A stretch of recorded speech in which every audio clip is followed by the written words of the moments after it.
Millionaire father finds his daughter eating dog food. The truth broke his heart. You never forget the moment your world breaks apart. For Richard Hale, that moment came when he found his little daughter eating dog food behind a dirty shelter. The sight froze him where he stood, a man with millions in the bank but a heart suddenly hollow and useless. She was crouched on the cold ground, her tiny hands holding an open can, her lips trembling as she shared it with a stray dog beside her. That image would never leave him. It was the day a millionaire realized how poor he really was. If you want to know how that moment changed everything, stay till the end of this story. And before we go any further, please like this video and subscribe to Kindness Stories, because what you're about to hear proves that love is worth more than every coin ever minted. Richard Hale was a name people respected and envied. He built Hale Tech Industries from scratch, turning it into one of the most powerful real estate technology firms in the country. His life sparkled with private jets, lavish cars, a mansion the size of a hotel, and a schedule packed with success. People called him the Golden Man, the self-made genius. But behind all that glitter, there was silence. He'd lost his wife, Emily, 5 years ago, to cancer. And with her went the laughter, warmth, and love that used to fill his home. He still had Lily, their only daughter. She was just 8 when Emily died. She had her mother's soft eyes, her tender smile, her gentle voice. For a while, Richard tried to be both father and mother, but grief wrapped around him like steel chains. Work became his escape. The phone calls, the meetings, the endless pursuit of more kept him from thinking too much. Lily grew up in the shadows of his success, waiting every evening for a father who rarely came home before she fell asleep. Her room was filled with toys, but not joy. Her birthdays came with expensive gifts but no father's hug. Each year, her smile faded a little more. She began keeping to herself, drawing pictures of her family the way it used to be, her mom smiling, her dad laughing, her small hand in theirs. But in reality, she ate dinner alone at the long marble table, listening to the echo of her own spoon. One night, when Richard was supposed to attend her school play, his flight got delayed. He called his assistant instead of her. That call, cold and quick, was the last straw. When the curtains opened that evening, and every child's parent clapped proudly from the crowd, Lily stood alone on stage, scanning faces that didn't include the one she needed most. Something inside her quietly shattered. That same night, while the house slept, Lily packed her small backpack with a few clothes, her mother's photograph, and the stuffed teddy her dad gave her when she was 5. She slipped out through the garden, unnoticed by security cameras because she knew where they couldn't see. She didn't know where she was going, only that she couldn't stay in a house that had walls but no warmth. Morning came. The housekeeper knocked on her door and got no answer. Hours later, Richard received the call that his daughter was missing.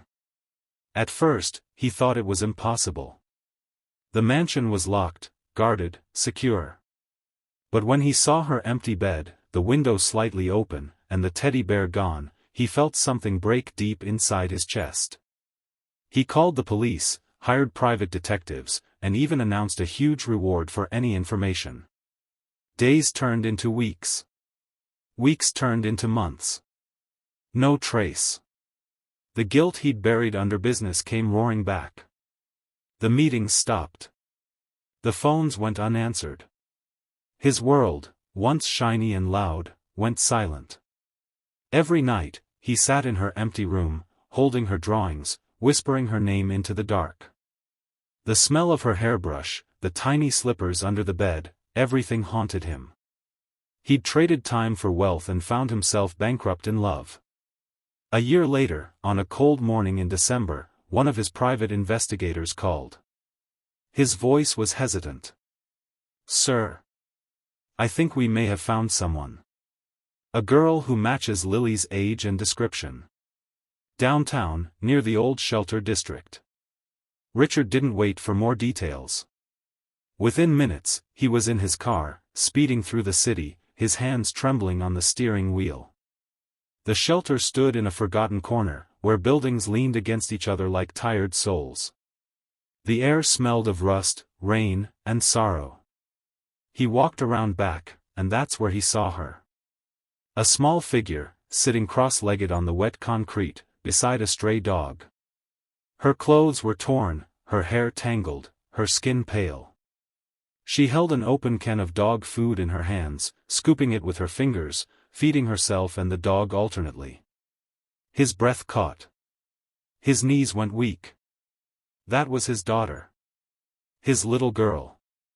"Lily," he whispered, his voice breaking apart. She froze, her hand midair, her eyes wide. When she turned, for a second, disbelief and fear crossed her face, then recognition. "Daddy," she whispered softly, almost afraid to believe it. He dropped to his knees in front of her, not caring about the mud soaking his expensive suit. "Oh my God, Lily, what happened to you? What are you doing here?"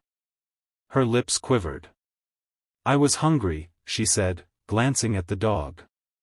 "And Max was hungry too. We share everything now." Richard's eyes filled with tears as he looked at her thin hands, her torn shoes, the faint bruises on her knees. "Baby, you've been living here?" She nodded slowly. "Sometimes in the shelter. Sometimes outside when they're full. It's not so bad, Daddy. People here are kind." His heart shattered into pieces too small to count. "Why didn't you come home, sweetheart? Why didn't you tell someone?" Lily looked away. Home didn't feel like home anymore. It was so big and quiet. "You were always busy, and you stopped smiling after Mom left. I thought maybe you didn't need me." Richard couldn't speak. Tears rolled down his face, his chest heaving as he held her small, shaking body against him. "I needed you, Lily. I needed you more than anything. I just didn't know how to show it. I thought if I worked hard enough, if I made enough money, I could give you everything. But I was wrong. I gave you things, not love. I'm so sorry." She looked up at him, eyes shining through tears. "It's okay, Daddy. I missed you every night. But I'm glad you found me." He kissed her forehead and whispered, "I'll never lose you again." He picked her up gently, wrapped his coat around her, and opened the car door. The dog followed, wagging its tail nervously. When they got home, the mansion felt strange. The silence still lingered, but something had changed. He bathed her, fed her, and tucked her into bed like he hadn't done in years. But before sleeping, she asked one question that made him pause. "Can Max stay here too? He's my family now." Richard smiled through tears. "Of course, sweetheart. He's family too." The next morning, Richard called his company board. He told them he was stepping down as CEO. He sold most of his shares, transferred his wealth into a charitable foundation he created in Emily's name, the Lily's Home Foundation, for homeless children and abandoned animals. Reporters couldn't believe it. The millionaire who once chased profit now spent his days painting walls, serving food, and hugging children who reminded him of Lily. The first shelter opened in the same neighborhood where he'd found her. Bright yellow walls, beds with soft blankets, warm meals, and a sign at the entrance that read, "Love makes a house a home." Lily spent her days there too. She played with other kids, helped feed the dogs, and laughed freely again. For the first time in years, her father saw the spark in her eyes that reminded him of Emily. And in that laughter, he found his healing. One evening, as the sun dipped behind the shelter, painting the sky in shades of gold, Richard sat beside Lily on the front steps. Children's laughter echoed in the distance. He looked at her, her hair shining in the soft light, and said quietly, "You know, the day I found you eating that dog food, it broke my heart. But it also fixed me. It made me see everything I'd been blind to." She leaned her head on his shoulder and whispered, "You're not broken anymore, Daddy. You're better now." He smiled and wrapped his arm around her. "I am, because you reminded me what love looks like." As years passed, Lily's home expanded across the country, turning abandoned buildings into safe havens. Every opening ceremony began the same way, with a father and daughter standing hand in hand, cutting a red ribbon together, both smiling with quiet pride.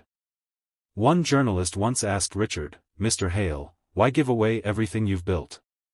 Why trade wealth for this?" He replied, "Because one day, I found my daughter eating dog food. And I realized I wasn't a millionaire, I was the poorest man alive. Money buys comfort, not connection. I lost my family chasing numbers. But I gained my soul back through love." That quote went viral. It touched millions around the world. Donations flooded in.